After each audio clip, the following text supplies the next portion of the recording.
The greatest player on the planet at half court or even three-quarter court and pushing the ball where he wants to do it. He was amazing. Hey guys, this is Dominique Wilkins. Hey, this is Sean Kemp. This is Gary Payton. Hey, this is Pau Gasol. NBA fans, what's up? This is Vince Carter here. Hey, what's up? This is Matt Barnes. If you're an old school NBA fan like I am, make sure you check out the Basketball Time Machine with my man Sean David. Hey guys, how's it going? Welcome back to the Basketball Time Machine. My name is Sean David. Thanks for tuning in. Let's talk some old school NBA basketball.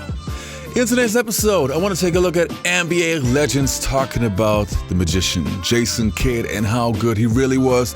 Now, obviously, Jason Kidd is one of the greatest players of all time, and it's pretty nice to hear that some of his peers have the same opinion. But before we start with that, let me ask you guys for a small favor. Please subscribe to the channel and like the video if you enjoy the content. All right, you guys, let's do it.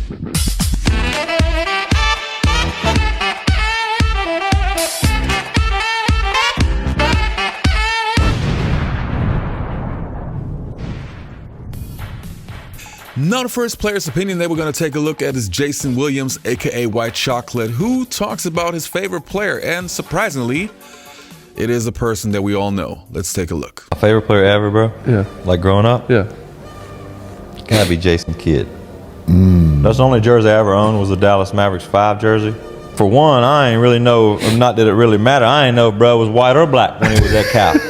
All I saw, bro, was him get that junk off the glass, dribble that junk up the floor, and maybe dunk on you or throw that thing like that, you know. So I started watching him early. And the next clip that we're going to take a look at is from Gilbert Arenas' YouTube channel. And yeah, Gilbert always has some pretty interesting opinions, but let's take a look what he has to say today. A few things you never thought you would be able to do in your career, and I was part of the thought process, and that was one of them, play with J. Kidd. Did you realize, playing with him, how smart he really was? Yeah. Like I would look at some of you guys as film, and you'll be posting somebody up in here, throwing at the edge of the backboard, bouncing right to you. Right? Some of the stuff he was doing, I was like, just angles, genius, Yes, man. angles. Like he could be guarding Gilbert. Gilbert a hell of a score, just defensive, right? And he just be here, be there. He know where to be, how to be, position, hands. He just go. And that's crazy because I always had a problem scoring against him because he was cutting off angles that I've never had cut off. Smart. And we never had a conversation. People don't understand this. After my rookie year, he came in year 2. We traded Steph for J. Kidd straight up. We never had a conversation about how we was gonna play, what he expected out of me, what I needed from him, nothing. It just from day one, dog. Yeah. One of these. What I love most about Jason Kidd is his basketball IQ and his ability to create a shot for his teammates when most of your average point guards don't know how to do that. And then when you think about Jason, he puts the ball right where the shooter can just shoot the basketball. That's what makes him special. You don't want to be out getting a hot dog or popcorn or a Coke when it's time to play and kids in the ballgame. He was a winner, a guy who also worked on his game and improved every single year. When he came in, everybody said he can't shoot. Well, what happened? He proved everybody wrong. He worked on his game. Then he was able to not only knock down the 18-footer, but then he could step behind the three-point line and hit the three-point shot. I think every year his game evolved and got better and better and better. And every night you knew he was a triple-double threat. Triple-double number 79 for Jason Kidd, now by himself, 3rd on the all-time list. Well, I complimented him. Trust me, when they got Jason Kidd and they knew they were going to get Jason Kidd, they got guys. They wanted to put guys around him that complimented the way he played because there was many years where he was the best point guard in the league and possibly the best player on the planet. When you talk about a guy that can. Not many guys in the history of this league have been able to dominate multiple games without scoring. What are you guys' favorite J. Kidd moments? Man, my favorite J. Kidd moment, I heard a story, right?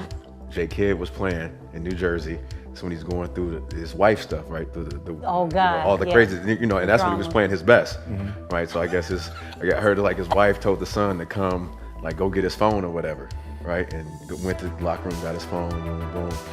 came back and was like, I guess she was like showing the phone, like, yeah, I see everything. And he was like coming down the court, was like, oh, you ain't seen nothing yet. And then got to it and was doing his thing. Cold. That was cold. That was cold to me when I heard that. You ain't seen nothing yet? Oh, you ain't seen nothing yet. And then went to the finals two straight years. That's crazy. Shaw, what's yours? Shout out Jake Kidd. Me and Jake Kidd, we had the same agent. So he had microfracture surgery. He came back like 6 months, 5-6 months. So when I got mine, you know, I needed some type of reassurance and talked to me and, you know, told me to take it easy and it's gonna be good because I was younger. So all the older players had the surgery and didn't make it through. So I was one of those dudes that was like, you know, really worried about that shit. So then when I came back, he was, you had just went to Denver. This was when Vince and RJ was there. They used to run this play where they would drop RJ and try to post me all the time, and then I ended up fronting it. And he would have this fucking counter where as soon as they swung it, he would throw it behind his back, right to RJ for the layup and one. And I used to remember like, yo, ain't no way they called that play. How could he be the best player on the court sometimes and not score the ball? I thought that was cool as hell. Like, yeah, that he could just do all these things and he made it look crazy.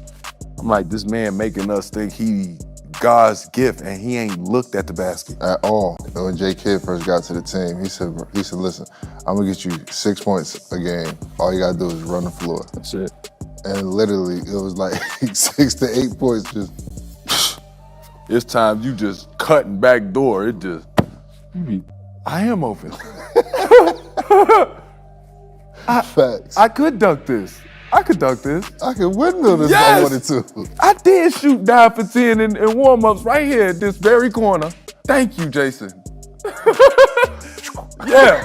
Wow. Smartest player I ever coached is not close. Jason Kidd. Not even close. The guy was a savant on the basketball floor. And the best example, a lot of you guys have seen it. We played a game against Atlanta a few years ago. You know, we're down 2 with under a minute left. Mike Woodson is out on the floor. He's out on the floor like 3 steps, giving instructions to one of his players or pointing or something. Jason sees him, puts it in overdrive and goes and intentionally hits Woody, knowing that it's going to be a technical foul on the coach. So they call it technical, and you know Jason makes the free throw. Now we're on an odd number, and we had some momentum going, and we ended up stealing the game. In a regular game, I got a chance to play with Jason Kidd in the 2000 Olympics. And I thought me being a big guard, playing with those guys, I had seen it all as far as passing. Jason Kidd was making passes in our practices and in our games, and I run to a gold medal in 2000 that I had never seen, and I thought I saw it all. Fast, quick, strong. I describe him as a point coach, and that was since his rookie year. Now you come over the top. Here, if it's not there, you come out, you might have him again coming in the second time. Here's a point coach, and I think obviously you see now the evolution of Jason Kidd. He's coaching again with the Dallas Mavericks, but I've always from day one said, is he one of the best point guards? Obviously, yeah. But I had a description for Jason Kidd as point coach since his rookie season. But it's hard to be honest, it's hard for a really fast player to have handle because he uses his speed. So I'm just gonna boop, boop, go. And size. Yeah. He's been that size since high It'd be that school. one that's like not as fast, but still fast and with the handle. Those are the ones Like John Wall that had can come down. So he had handle, but he didn't use a lot of it. No, it was like that. But he was same fast. as J. Kidd. He was same as J. Kidd. He was same as J. Kidd. He's same as J. Did you think Kidd. his handles was handles? No. No, he just got No. He in and out you. He gonna run at you in and out you with the left. He was fast though. He gonna in and out you with the left. John go dance in one spot and run. No. No, J. Kidd was the guy that when he first came into the league, he wasn't a big three-point shooter. The great ones, they always work on their games and they always improve. And Jason, as the years went by, teams would just say, okay, we're going to give Jason a three-point shot. Well, Jason ended up being one of the top three-point shooters in NBA history. So he worked on his game. He worked on his craft. Kudos to J. Kidd because he was a guy that every single night you had to bring your A game. And J. Kidd wasn't about scoring the ball. He was about making his players better. You know, I think if you ask J. Kidd, would he take 40 points or have 15 assists? I'm sure every time he would say 15 assists. There it is. Assist number 10,000 for Jason Kidd. You know, to me, Jason Kidd was always one of my favorite point guards, and I actually believe that he was playing in the golden age of point guards. I mean, we got Penny Hardaway, Jason Kidd, obviously, Jason Williams, we had Mookie Blaylock, we had Mark Price, we had Gary Payton, John Stockton, just so many amazing point guards that for whatever reason, sometimes you but sometimes you forget how special a certain player is if there are just so many of them. And that's why I also wanted to make this video, just to make sure we all don't forget that Jason Kidd was amazing. Such a great player. Anyway, you guys, I hope you enjoyed this episode. Don't forget to leave a like, subscribe to the channel, and hopefully you'll see you next time on the Basketball Time Machine.